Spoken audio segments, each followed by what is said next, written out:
Bonjour, avec d'un seul geste, on a souhaité proposer une nouvelle méthode pour former aux gestes de premier secours.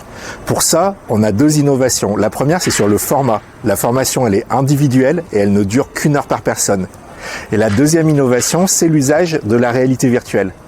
On garde le mannequin de secourisme que vous connaissez, mais on équipe les apprenants avec un casque de réalité virtuelle. Ça permet notamment de les projeter dans des mises en situation qui sont réalistes, puisque à la place du mannequin, on va voir une victime. Et ça change tout pour l'apprentissage et surtout la mémorisation. On se sent mieux préparé à passer à l'action, et c'est ce qu'on cherche avec cette formation. Former le maximum de personnes pour avoir le maximum de citoyens prêts à agir en cas d'urgence. C'était trop bien. Je pense que vraiment ça devrait être obligatoire en fait dans toutes les entreprises. Là, je trouve que j'ai une formation assez complète. On a appris toutes les bases des différentes situations en cas de problème avec un de nos collègues ou quelqu'un dans la rue. Formation intéressante et importante, quoi. Les gestes de premier secours, c'est toujours bien de les connaître. À 200%, que ce soit auprès de collègues, auprès d'amis, auprès de ma famille, ça peut toujours servir et il vaut mieux qu'on soit tous préparés.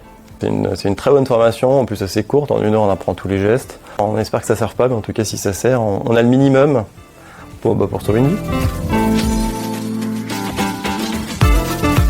Avec la VR, on a littéralement un corps devant nous qu'on peut sauver, des gens qui nous parlent en face et je trouve ça super intéressant. On est un peu déconnecté de l'endroit où on est, donc du coup on perd totalement pied avec notre réalité.